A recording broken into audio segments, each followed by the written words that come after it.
Hi everyone, welcome to the new lecture of Biotics. Today we'll take all the previous year questions of Lac-Operon and the Trip-Operon.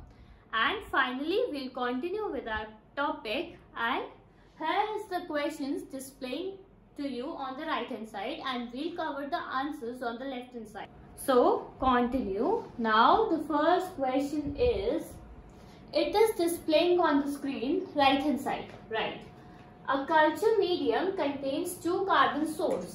हमने पढ़ा था कि carbon source glucose भी हो सकता है, lactose भी हो सकता है, ठीक है। बट जब तक ग्लूकोज प्रेजेंट रहेगा तो इकोलाई प्रेफर्ड किसे करेगा? फर्स्ट प्रेफरेंस होगी किसकी? ग्लूकोज की। लैक्टोज तब यूज करेगा जब ग्लूकोज एब्सेंट हो जाएगा, मतलब कंप्लीट एब्सेंट। फिर वो फाइनली इकोलाई किसको अडैप्ट करेगा? लैक्टोज को। तो सेकेंड प्रेफरेंस। तो इसके अकॉर्डिंग ये पूछ रहा है कि जो ग्रोथ कर्व इकोलाई कैसा बनाएगा। यहाँ पे आपको 4 ऑप्शंस दिखाई दे रहे हैं, आप देख सकते हो। ग्रोथ कर्व बैक्टीरिया का कैसे होता है? हमने शुरू से पढ़ा है, लैग, लॉग, स्टेशनरी। ये बेसिक नेचर होता है इकोलाई का ग्रोथ कर्व का। यहाँ पे आता है number of cells of E coli and there will be time. This is the x axis, this is the y axis. So number of cells initial phase में, ये आपको मैं बेसिक ग्रोथ कर्व बता रही हूँ, अभी हम क्वेश्चन के रिगार्डिंग भी करेंगे। जो बेसिक ग्रोथ कर्व होता है इनिशियली लैग फेज है, मीन सेल न्यूट्रिशन एब्सॉर्ब कर रही है मीडिया से, धीरे धीरे सेल्स का नंबर बढ़ता जा रहा है। एक्सपोनेंशियल फेज है या लॉग फेज है। फिर स्टेशनरी फेज आएगा एंड फाइनली डिक्लाइन फेज आएगा। ऐसे हमें 4 फेजेस मिलते हैं, lag phase, log phase, stationary और डिक्लाइन, ठीक है। अब यहाँ पे न्यूट्रिशन एब्सॉर्ब करने लगा, लाइक सेल का इंक्रीमेंट हुआ उसके साइज के बेसिस पे, धीरे धीरे उसके नंबर भी बढ़ने लगे। फिर एट सम पॉइंट जब न्यूट्रिशन ऑलमोस्ट खत्म हो गया तो स्टेशनरी फेज आ गया। स्टेशनरी फेज का मतलब है नंबर ऑफ सेल्स डाइंग, जो मर रहे हैं, equals to number of cells living. तो इसलिए स्टेशनरी फेज आ गया कि जितने मर भी रहे हैं और जितने ग्रो भी कर रहे हैं, जो फाइनली न्यूट्रिशन यहाँ पे बचा है उसको यूटिलाइज कर रहे हैं और कुछ मर भी रहे हैं, तो इसलिए यहाँ पे हमें स्टेशनरी फेज मिलता है।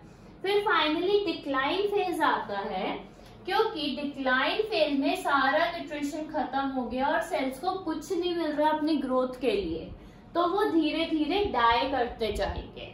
डाई करते करते उनका नंबर डिक्रीज होता जाएगा। ये टाइम के रिगार्डिंग हमने बात की, नॉर्मल ग्रोथ कर्व है। अब हम क्वेश्चन के रिगार्डिंग ग्रोथ कर्व की बात करते हैं। क्वेश्चन में बोला है सबसे पहले क्या? Time x, y and here number of cells. कैसे यूटिलाइज करेगा? सबसे पहले नॉर्मल बनाएगा। यहाँ पे किसका कंजम्पशन हुआ? ग्लूकोज का। कार्बन सोर्स पे डिपेंड करता है, ठीक है। एनर्जी हमें कहाँ से मिलती है? कार्बन सोर्स से। धीरे धीरे धीरे धीरे फिर कैसा फेज आने लगेगा? फिर इंक्रीमेंट होने लगेगा, यहाँ पे लैक्टोज यूटिलाइजेशन होने लगेगा। जब पूरा ग्लूकोज खत्म हो जाता है फिर वो लैक्टोज को कंज्यूम करता है, और जब लैक्टोज कंज्यूम हुआ और फाइनली यहाँ पे स्टेशनरी, फिर डिक्लाइन। तो हमें यहाँ पे 2 एक्सपोनेंशियल फेज मिल रही है, बट लैग, ये लैग फेज मत मानो, फिर से लैग फेज नहीं बोल सकते ये आप स्टेशनरी फेज बोलोगे। तो लैग फेज हमें 1 मिल रही है और स्टेशनरी फेज और एक्सपोनेंशियल फेज हमें 2 मिल रही है। तो ऑप्शन 3 के अकॉर्डिंग ये होना चाहिए, जो हमने ग्राफ बनाया है उसके अकॉर्डिंग ऑप्शन 3 करेक्ट होना चाहिए। ठीक है, तो हमारा आज का क्वेश्चन, फर्स्ट क्वेश्चन तो ये है। एक बार आप देख लो अच्छे से, क्योंकि हमेशा फर्स्ट प्रायोरिटी ई कोलाई की ग्लूकोज रहती है। नॉर्मल ग्लूकोज को लेके अपना फर्स्ट ग्रोथ करेगा ई कोलाई, सेल इंक्रीमेंट करेगा। जैसे जैसे ग्लूकोज खत्म होने लगेगा फिर लैक्टोज भी प्रेजेंट है, तो वो लैक्टोज कंज्यूम करने लगेगा और फिर हाई पीक दे देगा। तो इसके अकॉर्डिंग 2 एक्सपोनेंशियल फेज आई हमारे पास और 1 लैग फेज आई। Then the option 3 is the correct option. Now we'll go on the next question, question 2। Question 2 क्या कह रहा है? That the trp operon transcribe when, कब ट्रांसक्रिप्शन होता है? ट्रिप ऑपरॉन खुद को कब ट्रांसक्राइब करेगा? ऑप्शंस पढ़ के हम आंसर्स निकालते हैं। ट्रिप कंसंट्रेशन हाई, ये तो बिल्कुल ही गलत है। जब ट्रिप्टोफैन का कंसंट्रेशन ज्यादा होगा तो ट्रिप ऑपरॉन तो बंद हो जाता है, ऑफ हो जाता है। ठीक है, अब सेकंड ऑप्शन पढ़ते हैं। सेकंड ऑप्शन बोल रहा है trp repressor is bind to tryptophan और अ सिमिलर शिफ्ट। ठीक है, जब रिप्रेसर ट्रिप्टोफैन से बाइंड कर गया तो ये जाके फाइनली ऑपरेटर पे बाइंड करेगा। बाइंड ऑन ऑपरेटर, ऑपरेटर क्या हो गया? ऑपरेटर फिर आरएनए पॉल को ट्रांसक्रिप्शन नहीं करने देगा, ट्रांसक्रिप्शन नहीं करने देगा। तो ये ऑप्शन भी गलत हो गया, क्योंकि ये तो कह रहा है, हमें ऑप्शन के अकॉर्डिंग क्या पता चल रहा है कि रिप्रेसर से ट्रिप्टोफैन बाइंड किया और फिर ट्रांसक्रिप्शन हो रहा है, बट दैट इज रॉन्ग। अब हम थर्ड ऑप्शन पे जाते हैं, जो कि एपोरिप्रेसर। भाई ट्रिप्टोफैन खुद ही एपोरिप्रेसर है, तो वो कौन से एपोरिप्रेसर से बाइंड करेगा? ये ऑप्शन भी रॉन्ग हो गया। अब डी ऑप्शन, हमेशा हम जब भी क्वेश्चन करते हैं तो एलिमिनेशन मेथड यूज करते हैं। अब हम डी ऑप्शन देखते हैं कि एप्रोप्रिएट को रिप्रेसर इज एब्सेंट। ठीक है, बिल्कुल ठीक है। उसने क्या बोला है? रिप्रेसर तो है बट को रिप्रेसर एब्सेंट है, मींस ट्रिप्टोफैन एब्सेंट है, तो फिर ट्रिप ऑपरॉन वर्क करेगा, विल वर्क। तो ट्रिप ऑपरॉन वर्क करेगा क्योंकि रिप्रेसर है बट ट्रिप्टोफैन एब्सेंट है। ट्रिप्टोफैन क्या है? एक को रिप्रेसर है, जो कि जब तक रिप्रेसर से बाइंड होगा तब उसे एक्टिव करेगा, तब ट्रांसक्रिप्शन रोकेगा, बट ऐसा कुछ हो ही नहीं रहा। तो डी ऑप्शन इज करेक्ट, जो हमने क्वेश्चन में पूछा गया है कि ट्रिप्टोफैन ऑपरॉन कब काम करेगा। ट्रिप्टोफैन ऑपरॉन तभी काम करेगा जब ट्रिप्टोफैन बहुत कम होगा और वो रिप्रेसर से बाइंड नहीं करेगा। जब रिप्रेसर से बाइंड ही नहीं करेगा तो आरएनए पॉलीमरेज नॉर्मल ट्रांसक्रिप्शन करेगा, फिर ट्रांसलेशन होगा। Now the third question. अब थर्ड क्वेश्चन में क्या बोल रहा है? 2 ई कोलाई लिए अलग अलग कल्चर में, 2 ई कोलाई के कल्चर लिए। एक हमने, अब हम क्वेश्चन से हम फ्लो चार्ट बनाने की कोशिश करते हैं। ठीक है, अब 2 कल्चर लिए जिसमें ए और बी। ठीक है, हम क्वेश्चन से फ्लो चार्ट बनाते हैं और फिर उसी से अपना आंसर निकालेंगे। अब पहला जो कल्चर है उसने क्या करा? IPTG में रखा। ये आप समझ लो, ये हम जनरली इन विट्रो प्रोवाइड करते हैं इन प्लेस ऑफ लैक्टोज, ताकि ये एज कि इंड्यूस करे, इंड्यूसर की तरह काम करता है लैक ऑपरॉन को इंड्यूस करने के लिए। अब दूसरा हमने ऐसे ही छोड़ दिया, कुछ नहीं करा। फिर इसके बाद हमने दोनों कल्चर को किस में डाला? एक मीडियम में डाला जिसमें ऑप्टिमल अमाउंट का IPTG या इंड्यूसर प्रेजेंट था, दोनों को सेम। फिर हमने ये डिफाइन किया उसके बाद ये क्या बोल रहा है कि यहाँ पे लैक्टोज का कंजम्पशन तो एफिशिएंटली हो रहा है, बट यहाँ पे क्या हो रहा है, यूटिलाइजेशन नहीं कर पा रहा। किसका? लैक्टोज का नहीं कर पा रहा। तो अब हम ऑप्शंस के अकॉर्डिंग चेक करते हैं। आईपीटीजी कोई म्यूटेशन करता है? नहीं, हमने तो पढ़ा नहीं। वो सिंपल एक इंड्यूसर है जो लैक ऑपरॉन को इंड्यूस करेगा। इन विट्रो यूज करते हैं। अब सेकेंड ऑप्शन में वो बोल रहा है कि वो पोरस क्रिएट कर देगा। भाई पोरस कैसे क्रिएट कर देगा? वो किसका रोल होता है? वो तो लैक्टोज परमिएज का रोल होता है कि वो परमिशन दे, किसको? लैक्टोज को परमिशन दे कि वो एंट्री करे और फाइनली लैक ऑपरॉन को इंड्यूस करे। बट ये भी ऑप्शन करेक्ट नहीं। A option wrong, B option भी रॉन्ग। अब सी ऑप्शन क्या बोल रहा है? लैक्टोज परमिएज ने इंड्यूस करा। इनिशियली आईपीटीजी तो हमने दिया, तो उसने हाई कंसेंट्रेशन में इंड्यूस किया होगा किसको? लैक्टोज परमिएज को। तो इसलिए लैक्टोज एफिशिएंटली यूज हो रहा है, बट यहाँ पे वो नहीं कर पा रहा क्योंकि ऑप्टिमल अमाउंट है, जिसकी वजह से वो पहले से इंड्यूस नहीं हुआ होगा। तो ऑप्शन सी करेक्ट है। ऑप्शन डी हमें यूज ही नहीं है पढ़ने की, फिर भी हम पढ़ लेते हैं कि वो रिसेप्टर बाउंड हो जाता है और वो सिग्नल देता है।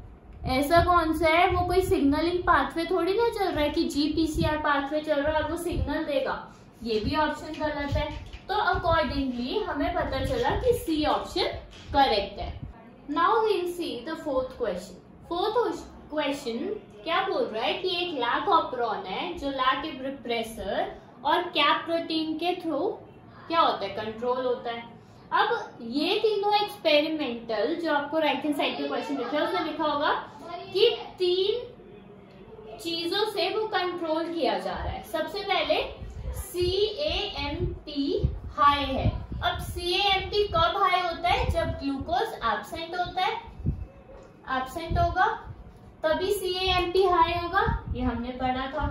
सेकेंड वो बोल रहा है कि रिप्रेसर बाउंड कर गया। Repressor is bound with allolactose. ठीक है, एलोलैक्टोज से बाइंड कर दिया, मतलब रिप्रेसर पे एलोलैक्टोज बाइंड कर दिया और रिप्रेसर इनएक्टिव हो गया। रिप्रेसर इनएक्टिव हो गया मतलब एलोलैक्टोज किससे बना होगा? लैक्टोज की प्रेजेंस में। तो हमें तो फर्स्ट और सेकंड ए और बी से ही पता चल गया कि क्या है, ग्लूकोज एब्सेंट है और लैक्टोज प्रेजेंट है। Then the fourth option is correct. कितना इजी इंटरफेरेंस था, मतलब कि हमने जस्ट पढ़ा कि किसमें क्या होगा और फाइनली हमें आंसर मिल गया। हमें ऑप्शंस रीड करने की जरूरत भी नहीं पड़ी। Guys, today's last question, that is question 5। अब ये क्या बोल रहा है? ये बहुत ही इंटरेस्टिंग क्वेश्चन है और ये दोनों ऑपरॉन का फ्यूजन है। क्या बोल रहा है कि एक ऑपरॉन बनाया एक्सपेरिमेंटली लैब्स में। क्या किया? उसमें जो जीन्स हैं वो ट्रिप्टोफैन वाली डाल दी, मींस ट्रिपोपरॉन वाली डाल दी। ठीक है, और स्टार्टिंग में जो इस जीन को रेगुलेट कर रही है वो कौन सी डाल दी? वो डाल दी इन्होंने लैक्टोज वाली। लैक्टोज वाली डाल दी और ये ट्रिप्टोफैन वाली डाल दी। ठीक है, अब ये बोल रहा है कि ट्रिप्टोफैन का सिंथेसिस कब होगा और किस चीज से इंड्यूस होगा। आपको पता है लैक ऑपरॉन, आप वो देखो ही मत, इसको लैक ऑपरॉन की तरह मानो, क्योंकि लैक ऑपरॉन से ही इंड्यूस होगा प्रमोटर। अब लैक ऑपरॉन कब वर्क करता है? जब लैक्टोज प्रेजेंट होता है और ग्लूकोज एब्सेंट होता है, तभी तो वर्क करेगा, क्योंकि लैक्टोज प्रेजेंट होगा तो एलोलैक्टोज में कन्वर्ट होगा और एलोलैक्टोज फाइनली रिप्रेसर से बाइंड करेगा। रिप्रेसर से बाइंड करेगा तो इनएक्टिव होगा, इनएक्टिव होगा देन फाइनली ऑपरेटर से बाइंड नहीं कर पाएगा और यहाँ पे आरएनए पॉलीमरेज नॉर्मल ट्रांसक्रिप्शन कर देंगे एंड फाइनली ट्रिप्टोफैन का सिंथेसिस पॉसिबल है। तो ये नॉर्मल सिनेरियो आपको दिए हुए है, बस दोनों ऑपरॉन को मिक्स कर दिया, उनका फ्यूजन बना दिया। यहाँ से आपको लैक्टोज नहीं मिलेगा, यहाँ से आपको ट्रिप्टोफैन मिलेगा। अगर lac Z, lac Y, lac A genes होती तो अलग अलग हमें एंजाइम्स मिलते या अलग अलग प्रोटीन्स मिलते, बट यहाँ पे तो इन्होंने जीन्स कौन से ऐड कर दिए, ट्रिप्टोफैन वाले। तो इस वजह से हमें फाइनली ट्रिप्टोफैन का प्रोडक्शन मिला, किसकी प्रेजेंस में, जब लैक्टोज प्रेजेंट होगा और ग्लूकोज एब्सेंट होगा। तो फाइनली ऑप्शन डी करेक्ट है। समझ पा रहे हो आप? और बाकी सारे ऑप्शंस में यही लिखा है कि किसी में लैक्टोज एब्सेंट है, ग्लूकोज प्रेजेंट है, किसी में दोनों एब्सेंट है, किसी में दोनों प्रेजेंट है। बट ये पॉसिबल ही नहीं है। अगर ग्लूकोज प्रेजेंट होगा तो वो तो इस ऑपरॉन को बंद कर देगा, क्योंकि उसे जरूरत ही नहीं है ना। वो क्या करेगा, ग्लूकोज अगर प्रेजेंट होगा तो इसको बंद कर देगा। बंद क्यों करेगा, क्योंकि CAMP उसका प्रोडक्शन रोक देगा, उसके लिए इनहिबिटर है। उसका प्रोडक्शन रुक जाएगा तो वो यहाँ पे बाइंड नहीं करेगा अपनी कैप साइट पे, अपनी कैप साइट पे बाइंड नहीं करेगा तो रिडक्शन नहीं होगा। तो फाइनली हम फ्यूजन वाले क्वेश्चंस वो बहुत इंपॉर्टेंट होते हैं और हमें ध्यान भी रखने चाहिए, क्योंकि आजकल ये ज्यादा ट्रेंडिंग, हम बोलते हैं ना, ट्रेंडिंग वे में जा रहे हैं। एंड फाइनली गाइज, आज का सेशन यही खत्म होता है और हमने 5 क्वेश्चंस अटेम्प्ट किए। एंड आपको और कोई डाउट्स हो तो do comment below and please like and subscribe my channel. Thank you.